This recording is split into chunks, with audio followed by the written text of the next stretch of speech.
Hello everyone, मैं Suchika Sinha study with Sinha channel में आपका स्वागत है।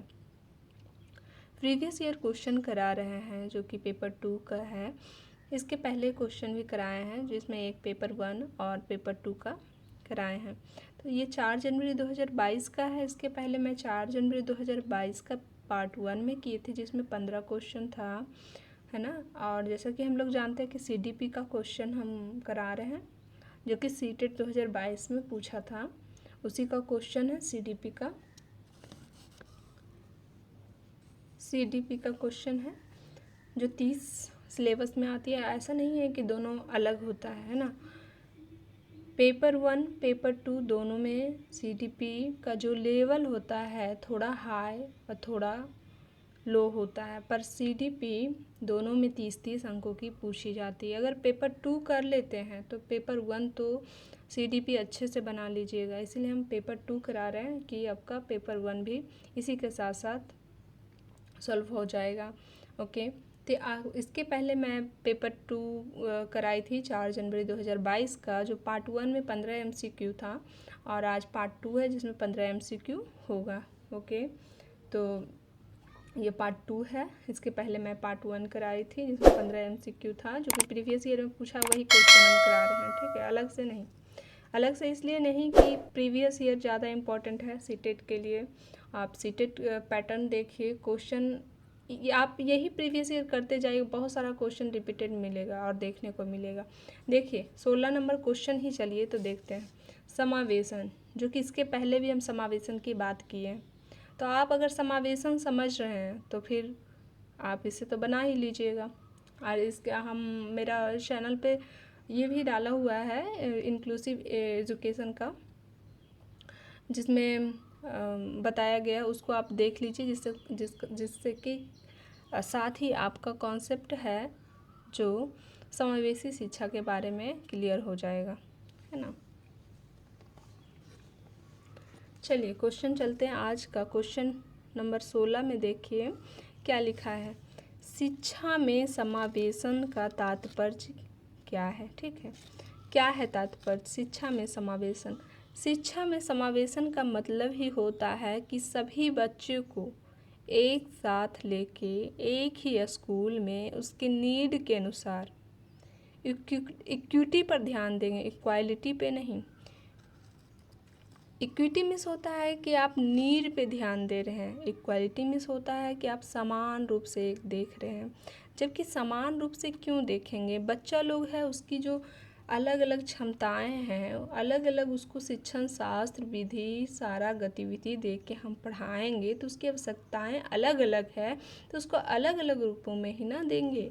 तो समावेशन का मतलब यही हुआ कि नीड के अनुसार बच्चे को शिक्षण देना, उसके लिए सामग्री का उपलब्ध करवाना। तो ये अब जब इसका अर्थ ही समझ गए तो फिर आप इसका आंसर आराम से लगा लीजिएगा। देखिए अब 16 का ऑप्शन नंबर 1 देखिए। छात्रों को उनकी क्षमता के आधार पर चुनिंदा रूप से प्रवेश दिया जाता है। क्षमता के आधार पर चुनिंदा रूप से आधार पर प्रवेश दिया जाता है। पहले तो हम सब बच्चा को एक स्कूल में एडमिशन करवाएंगे, सब बच्चा साथ रह के पढ़ेगा और फिर उसकी जो नीड है उसके अनुसार शिक्षा देंगे। तो इस तो बात गलत हो गया। छात्र स्कूल की मांग के अनुसार समायोजन करेगा, स्कूल की मांग नहीं, बच्चों की मांग, तो ये भी गलत हो गया।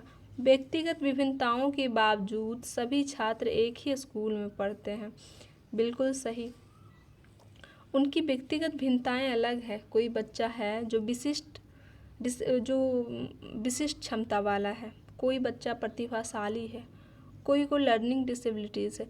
सब बच्चा एक साथ रह के वह स्कूल में सीखेगा। उसके लिए शिक्षक जो होंगे वो उनको साथ साथ लेके उनके नीड के अनुसार शिक्षा देंगे। विकलांग छात्र अलग से विशेष स्कूलों में पढ़ेंगे, ये तो विशेष शिक्षा की बात की गई, ये भी गलत। तो यहाँ शिक्षा में समावेशन मतलब समावेशी शिक्षा, तो इसका आंसर क्या हो जाएगा? 3 नंबर। चलिए आगे के क्वेश्चन में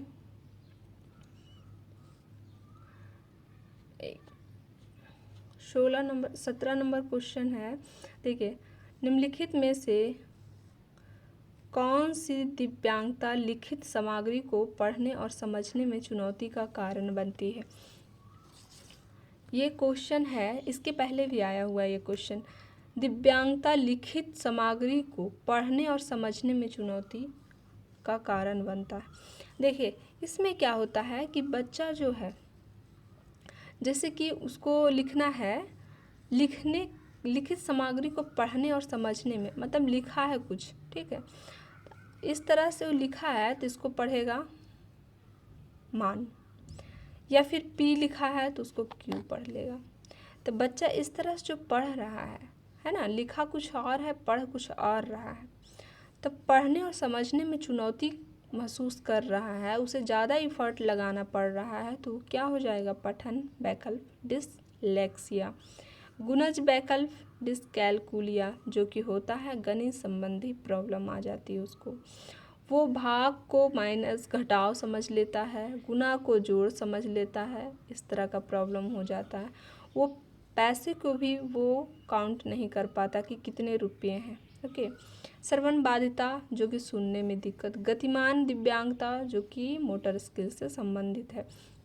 इसका आंसर क्या हो जाएगा, पठन वैकल्प, मतलब बच्चा जो है उसको पढ़ने में दिक्कत हो रहा है, पढ़ने में दिक्कत हो रहा है तो पठन वैकल्प। तो 17 का 4 नंबर। ओके, आगे चलते हैं। 18 नंबर क्वेश्चन देखिए, निम्नलिखित में कौन सी सुविधाहीन और वंचित समूहों के शिक्षार्थियों को शामिल करने में बाधा उत्पन्न करेगा। देखिए, ये क्वेश्चन में बोल रहा है कि बाधा के मतलब क्या हुआ, ये तो निगेटिव वर्ड हुआ। अब हमको खोजना क्या है, बाधा ही तो खोजना है, तो कौन हमको निगेटिव सेंस इसमें दे रहा है, इसके बारे में देखना है। देखिए, लचीला पाठ्यक्रम लचीला होगा तो ऑब्वियसली बच्चे के लिए सुविधादाता होगा, क्योंकि आप फिक्स पाठ्यक्रम बना देते हैं तो बच्चा जो है फिर उसमें कुछ चेंज नहीं कर पाएंगे। लचीला पाठ्यक्रम, समय दर समय आप पाठ्यक्रम को चेंज करना होता है ना। तो लचीला पाठ्यक्रम तो होना ही चाहिए। हमको खोजना क्या है, बाधा, निगेटिव, तो ये तो इसके लिए अनुसार गलत हो गया।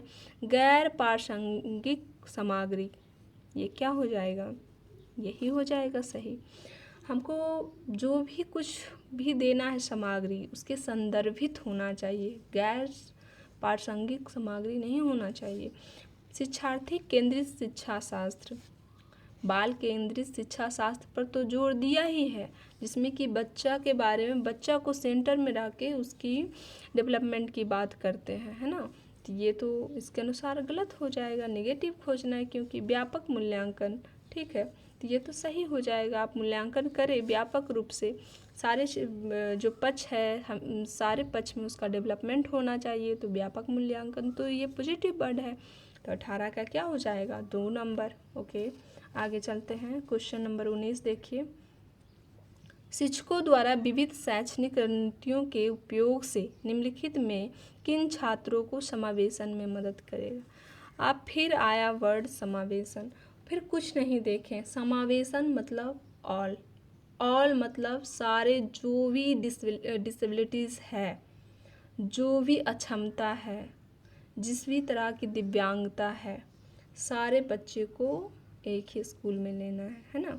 तो क्या है, वाक्य बाधिता छात्र, दृष्टिबाधिता छात्र, प्रतिभाशाली छात्र, सृजनात्मक, सारे बच्चे को रणनीति में साथ लेना है। तो इसका ऑप्शन नीचे दिया हुआ है, तो देखें इसका ऑप्शन क्या हो जाएगा,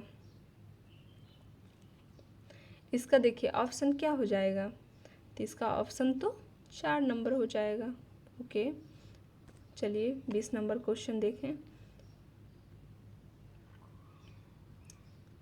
20 नंबर क्वेश्चन में है कि निम्नलिखित में से कौन सा विकल्प दी गई दिव्यांगता और संबंधित छात्रों के समावेशन हेतु यथोचित संयोजन रणनीति का सही युग्म है। सही युग्म है, सही युग्म पूछ रहा है, तो हमको फिर सोचना ही क्या है। अब देखिए, लेखन वैकल्प, बिना रेखाओं वाली काज पुस्तिका पर लेखन अनिवार्य करना। जिसको लेखन वैकल्प मतलब क्या हुआ, डिस्ग्राफिया, ग्राफिया मीन्स लिखने के सेंस में, ग्राफ पे आप लिखते ही तो हैं, ग्राफ बनाते ही तो हैं, मतलब लिखने के संबंधित।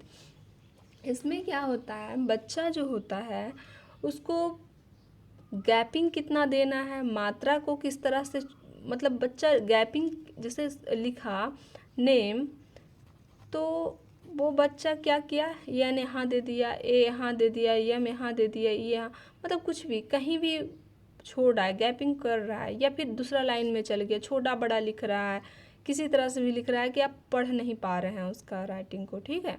तो लेखन वैकल्प जिसमें कि बिना रेखाओं वाली का, उसको रेखा वाली पुस्तक देने पे भी, पुस्तिका देने पे भी, उसको कॉपी लेखन वाला देने पे भी उसको प्रॉब्लम हो रही है, आप एक कोरा कागज़ दे दीजिएगा तो उसमें तो और प्रॉब्लम होगी, तो ये क्या सही युग्म होगा, नहीं ना। पठन वैकल्प बड़े और छोटे अक्षरों को मिश्रित करके लेख पढ़ने को देना। पठन वैकल्प डिसलेक्सिया, इसमें क्या होता है, बच्चा को छोटे बड़े अक्षरों को मिश्रित करके पढ़ने में दिक्कत होता है, उसको जो सीधा लिखा है अच्छे से बी लिखा है उसको वो डी पढ़ रहा है, सौ को बाज पढ़ रहा है, उसको इस तरह से प्रॉब्लम हो रही है, और आप जो उसे छोटे बड़े अक्षर मिश्रित करके दे दिए तो उसको तो बहुत प्रॉब्लम होगी। मुझे खोजना क्या है, सही युग्म। गतिमान दिव्यांगता भूतल पर कक्षाओं का बिल्कुल, देखिए उसको मोटर जो डिसेबिलिटीज है, दिव्यांगता है ना, गतिमान दिव्यांगता है, तो उसको क्या करेंगे कि उसको भूतल पर जो नीचे वाला होता है ना, ग्राउंड फ्लोर इसको बोलते हैं, तो उस पर आप कक्षा प्रावधान कर रहे हैं तो उसको सहयोग मिलेगा। तो इसका आंसर क्या हो जाएगा, 20 का 3। दृश्यवादिता संचार के लिए सांकेतिक भाषा का उपयोग, नहीं वो देख नहीं पा रहा है, आप उसे सांकेतिक भाषा देंगे, हाथ ये करके आप बता रहे हैं तो वो बच्चा क्या देख ही नहीं रहा, तो सांकेतिक भाषा क्या कर, संचार के लिए सांकेतिक भाषा मतलब उसको बता रहे हैं सांकेतिक भाषा से, तो उसको प्रॉब्लम होगी। तो क्या हो जाएगा इसका 3 नंबर, गतिमान दिव्यांगता भूतल पर कक्षाओं का प्रावधान। ओके चले 21 नंबर क्वेश्चन देखिए, निम्नलिखित में से कौन सा विकल्प विद्यार्थियों की सोच को सुसाध्य करता है। इसका देखिए सुसाध्य करता है, विद्यार्थियों की सोच को सुसाध्य करता है, मीनिंग आप समझ रहे हैं क्वेश्चन को, तो आप आराम से 4 ऑप्शन में एक छांट लीजिएगा कि इसके लिए बेस्ट है ऑप्शन। और सीटेट कोई है, बोल सकते हैं कि बस नॉर्मल एग्ज़ाम है जिसे पास ही तो करना है, आप अच्छे नंबर से पास कर सकते हैं, थोड़ा सा इस पर टाइम देना होगा बस। इसमें क्या है कि निम्नलिखित में से कौन सा विकल्प विद्यार्थियों की सोच को सुसाध्य करता है। देखिए अब सुसाध्य करने की बात आई तो क्या हुआ, इसमें बोला कहीं ना कहीं पॉजिटिव सेंस है, वेधन और अभ्यास पे बल नहीं देता, ये व्यवहारवाद का कहना है कि पुरस्कार दंड अभ्यास ये वो कराएं, तो ये नहीं, बिना समझे नकल करना, ये कहाँ, ये तो निष्क्रिय है, साथियों के साथ चर्चा करना। देखिए आप ही देखिए कुछ पढ़े हैं तो आप जो डिस्कशन करते हैं अपने फ्रेंड के साथ या फिर खुद को मतलब दूसरे के साथ प्रकट करते हैं, तो वो क्या होता है, वो आपका नॉलेज जो है ना वो और आगे बढ़ता जाता है ना, उसमें आप अच्छे से समझ पाते हैं। तो ये क्या हो गया, 3 आंसर हो गया। निष्क्रिय रूप से सुनना नहीं, निष्क्रिय रूप से आप शिक्षक कोई पढ़ा रहा है, कोई भी मोर नॉलेजेबल अदर्स कोई भी पढ़ा रहा है, आप सुन रहे हैं ओनली, वो निष्क्रिय रूप से कर नहीं रहे हैं ना। आप कुछ भी देखिए, आप कुछ देखते हैं कहीं से भी कुछ सुनते हैं तो थोड़ा देर के लिए लगेगा कि सारा भूल गए, बस कुछ कुछ ही याद है, पर आप जो करते हैं उसे करते हैं सक्रिय रूप से तो वो हमेशा के लिए याद रहता है। तो कहीं ना कहीं ये तो पूरी रूप से गलत है, तो क्या हो जाएगा 21 का 3 नंबर। चलिए आगे क्वेश्चन में चलते हैं। ऐसी स्थितियां महत्वपूर्ण हैं जहां छात्र लंबे समय तक श्रोता, देखिए ये क्वेश्चन को देखिए कि ऐसी स्थितियां इसमें भरना है, महत्वपूर्ण है जहां छात्र लंबे समय तक श्रोता हैं। देखिए यहाँ पर ये क्वेश्चन में देखिए, इस तरह के क्वेश्चन में 2 ऑप्शन भरने के लिए देगा तो आप कंफ्यूज होइएगा, तो आप पहले वाला वीडियो में भी देखें कि आप 2 भरने के लिए जो यहाँ पे दिया है उसको हम किस तरह से बताएं, उसको ज़रूर देखिएगा। देखिए इसमें बोल रहा है कि ऐसी स्थितियाँ महत्वपूर्ण है जहाँ छात्र लंबे समय तक श्रोता है। सिर्फ श्रोता है जो बच्चा, वो तो निष्क्रिय है, सक्रिय तो नहीं है। तो क्या करना चाहिए जिससे कि छात्र लंबे समय तक श्रोता ना बने? तो ऐसी स्थितियाँ को टालना महत्वपूर्ण है जहाँ लंबे समय तक निष्क्रिय श्रोता होते हैं। यहाँ पर देखिए, यहाँ नेगेटिव सेंस दे रहा है, इधर देखिए कि ऐसी स्थितियाँ महत्वपूर्ण है। तो महत्वपूर्ण है तो इसको क्या करना है? टालना है जहाँ निष्क्रिय श्रोता है। टालेंगे तब तो निष्क्रिय श्रोता बदल के सक्रिय श्रोता होंगे, इस पे जोर नहीं देना है ना। तो इसका आंसर क्या हो जाएगा? 1 नंबर। पैदा करेंगे तो आप निष्क्रिय श्रोता को तो बढ़ावा दे रहे हैं, है ना। ओके, निषेध करना सक्रिय फिर यहाँ आ गया, है ना। निषेध अगर निगेटिव वर्ड आ रहा है तो फिर यहाँ पर निगेटिव होना, अगर पॉजिटिव है तो यहाँ भी पॉजिटिव। अगर यहाँ सक्रिय होता तो यहाँ पर क्या करता कि जोर देना महत्वपूर्ण है जहाँ छात्र लंबे समय तक सक्रिय श्रोता है। तो क्या हो जाएगा? सारा गलत। तो 1 नंबर, 22 का 1 नंबर। ओके, चलते हैं 23 नंबर क्वेश्चन में। 23 नंबर क्वेश्चन है कि अधिगम के संदर्भ में निम्नलिखित में से कौन सा कथन सही है? देखिए, सही पूछ रहा है। अधिगम में क्या होता है? सीखना।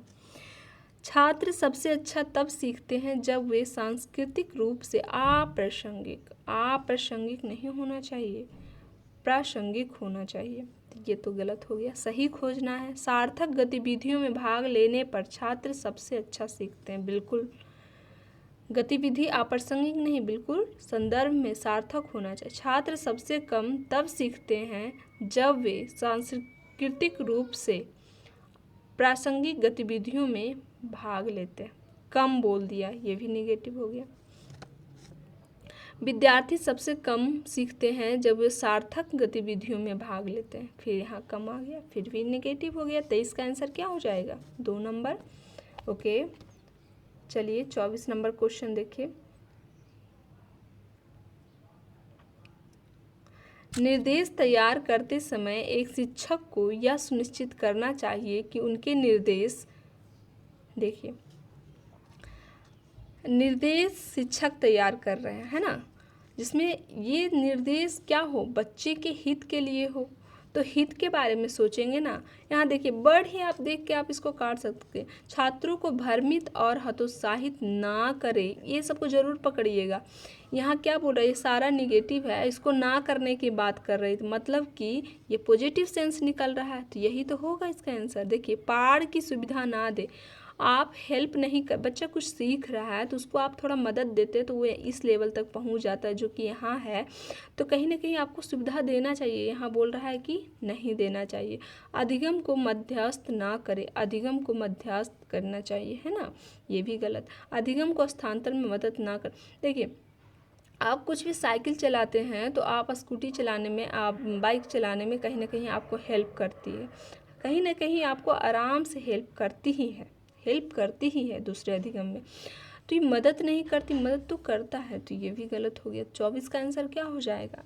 1 नंबर। ओके, चलिए 25 नंबर क्वेश्चन है कि अधिगम के सामाजिक संरचनात्मक दृष्टिकोण को समर्थन देने वाले शिक्षाविदों द्वारा निम्नलिखित में से किसे बढ़ावा नहीं दिया जाता है?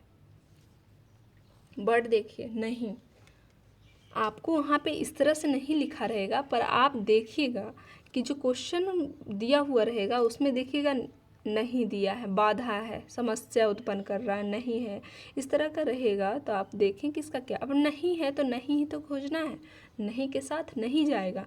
व्यवहार का अनुकूलन करना, ये नहीं, व्यवहार पे जोर नहीं दिया आज की शिक्षा नीति। खोजी अधिगम है, सॉरी, इसका नहीं पूछ रहा है ना, तो नहीं का तो नहीं ही जाएगा ना। तो नहीं का नहीं तो यही है, खोजी अधिगम। जो खोज के क्या बोलते हैं उसको, अन्वेषण करके जो सीखते हैं, वो तो बहुत बेनिफिशियल होता है बच्चे के लिए, तो ये तो नहीं जाएगा, क्योंकि खोज ही ना यहाँ पूछ रहा है, नहीं तो नहीं के साथ नहीं, पार प्रदान करना, आप हेल्प कर रहे हैं बच्चे के आगे बढ़ाने में, उसके अधिगम में, तो ये तो कहीं ना कहीं पॉजिटिव है। सांस्कृतिक साधनों का प्रयोग करना, ये भी पॉजिटिव है, तो इसके साथ क्या जाएगा, नेगेटिव। ओके, चलिए 26 नंबर क्वेश्चन देखिए। छात्रों की समस्या समाधान कौशल, छात्रों की समस्या समाधान कौशल को बढ़ाने के लिए निम्नलिखित में से कौन सी एक अच्छी रणनीति, क्या पूछ रहा है, अच्छी रणनीति है, ऐसी परिस्थितियां बनाएं जिसमें ज्ञान का अनुप्रयोग की मांग हो। देखिए, आप क्वेश्चन अगर थोड़ा कन्फ्यूजन हो तो थोड़ा आप नीचे जाकर सारा ऑप्शन देखें, कहीं ना कहीं छट ही जाएगा। रटने याद करने के लिए तथ्यों की एक सूची दे, रटने पे जोर नहीं देता है, पूछ रहा है अच्छी रणनीति के बारे में। छात्रों को बोर्ड पर लिखी जानकारी के नकल करने का निर्देश देना, ये भी गलत। परीक्षा में अच्छे अंक प्राप्त करने के लिए विषय वस्तु पढ़ाना। देखिए, आप परीक्षा ले रहे हैं तो अच्छे अंक का मोटिव हो स्टूडेंट से, छात्र से, तो वो सही नहीं है। आप ठीक है, आप बहुत अच्छा किए हैं अपना जीवन काल में, फर्स्ट ग्रेड अच्छे मार्क्स लाए हैं, और आगे की लाइफ में आप अच्छा नहीं कर पाते हैं, अपना जीवन जो है वो आप नहीं चला पाते हैं, आप अपने वातावरण के साथ समायोजन नहीं कर पाते हैं, आप अपनी स्थिति के साथ समायोजन नहीं कर पाते हैं, तो क्या वो अंक आपके लिए साध्य होगा, आपके लिए क्या बोलते हैं, बेनिफिशियल रहेगा? नहीं। इसीलिए हम लोग को बच्चों को सिर्फ ये बताना है कि ये अंक मैटर नहीं करता। बच्चे को ये जो बोलते हैं ना, बच्चे को अंक मैटर नहीं करता, उसका उपलब्धि यही है कि बच्चा जो है व्यवहारात्मक रूप से अपने आप को आगे बढ़ाए, वो अपने जीवन को उसके अनुसार समायोजन कर पाए, अच्छे से सोच पाए, आगे स्थिति में वो आगे के जीवन काल में जो है व्यवसायिक जीवन को अच्छे से चला पाए, कुछ खुद करके अपना जीवन अच्छे से चला पाए, है ना, अपने पैरों पे खड़ा होके। ओके, ठीक, चलिए आगे के क्वेश्चन पे चलते हैं। इसका आंसर क्या हो जाएगा, 1 नंबर, ऐसी परिस्थितियां बनाएं जिसमें ज्ञान के अनुप्रयोग की मांग हो। ऐसे भी बोलते हैं, यहाँ पे यही वर्ड याद आया कि अच्छे अंक, मतलब बोलता है ना, इसको बोलता है उपाधि की समाधि, मतलब आप उपाधि बहुत ले लिए तो उसका क्या ही बना, समाधि, जब आप उसको उपयोग नहीं किए तो अंक क्या मैटर करता है। ओके, चलते हैं 26 नंबर क्वेश्चन में। एक शिक्षक को बच्चों के बीच भ्रांतियां का किस तरह समाधान करना चाहिए, समाधान करना है ना, तो पॉजिटिव सेंस खोजना है। उनकी भ्रांतियों की पहचान करें लेकिन उन पर ध्यान नहीं देना। आप पहचान के और ध्यान नहीं दे रहे हैं तो बच्चा फिर क्या कर लेगा। उनकी भ्रांतियों की प्रत्युक्त हेतु अवसर प्रदान करने चाहिए। जी, भ्रांतियों को व्यक्त करने के लिए बच्चों को दंडित करना चाहिए। वो भ्रांतियाँ लाया है कुछ भी, है ना, और उसको दंडित कर रहे हैं, तो ये तो कहीं ना कहीं नेगेटिव है। उन्हें सीधे एक उपचारात्मक शिक्षक के पास भेजना चाहिए, नहीं। उस अवसर प्रदान करेंगे तो बच्चा का समाधान अच्छे से हो पाएगा। 27 का 2 नंबर। 28 का देखिए, 28 नंबर क्वेश्चन है कि अधिगम की प्रक्रिया में शर्मिंदगी क्या है। आप क्लास में जाते हैं तो आपको लगता है कि नहीं, ये क्वेश्चन नहीं पूछना चाहिए, कहीं ख़राब इम्प्रेशन मेरा बनेगा, बच्चे लोग हंसेंगे मेरे ऊपर कि ऐसा भी कोई क्वेश्चन होता है, अतार्किक क्वेश्चन पूछ रहा है, और इस कारण आप शर्मिंदगी से खुद ही सोच के आराम से क्वेश्चन नहीं पूछ पाते हैं, है ना, शर्मिंदगी हो गई। या फिर खुद का अपना जैसे हो गया कि आप दिखने में अच्छे नहीं लग रहे हैं तो शर्मिंदगी महसूस कर रहे हैं, तो ये अधिगम की प्रक्रिया में क्या होगा, कहीं ना कहीं बाधा ही है, बाधा ही है ना, तो ये हानिकारक है, जो कि सकारात्मक प्रभाव नहीं डालता, आवश्यक नहीं है, क्वेश्चन महत्वपूर्ण नहीं, ठीक है। 29 नंबर क्वेश्चन देखिए, राष्ट्रीय शिक्षा नीति 2020 में प्रस्तावित बदलाव है। राष्ट्रीय शिक्षा नीति 2020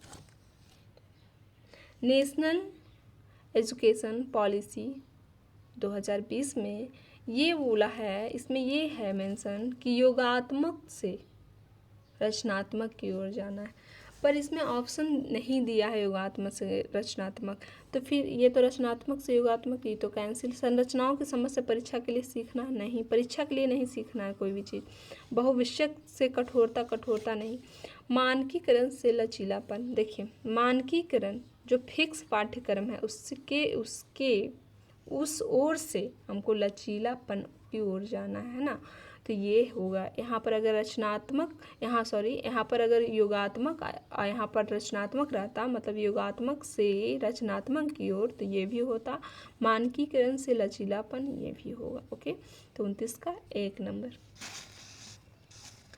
30 नंबर क्वेश्चन देखिए कि अधिगम को डैश यहाँ पर भरना है, के बजाय की और निर्देशित किया जाना चाहिए। जहाँ भी दो भरने के लिए आए तो थोड़ा सा इसको समझने की कोशिश करिएगा कि क्या डाला जाए कि जहाँ पे ये पूर्ण रूप से ये वाक्य हो पाए। अब देखिए इसको देखिए, अधिगम को बजाय के बजाय मतलब क्या नहीं करना है और क्या करना है, जिससे कि निर्देशित किया। देखिए यहाँ पर है, अगर सोचिए यहाँ पे कि अधिगम को रटने के बजाय समझने की ओर निर्देशित किया जाना चाहिए, ये तो सही लग रहा है। आगे भी देख लेते हैं। अधिगम को समझने के बजाय रटने, अधिगम को समझने पर जोर दिया जा रहा है, तो यहाँ रटने डालेंगे तब तो रटने के बजाय समझने की ओर निर्देशित किया जाता, तो ये तो गलत हो जाएगा। प्रतियोगिता पर जोर देना, अब देखिए बजाय मतलब यहाँ पर निगेटिव आएगा, इस पे निगेटिव आएगा, यहाँ पर पॉजिटिव आएगा। फिर नीचे देख लीजिए, प्रतियोगिता ये नहीं सेंस सही, अनुकृति ये भी नहीं है, तो फिर क्या आ जाएगा, रटने के बजाय समझने की ओर निर्देशित किया जाना चाहिए। ओके,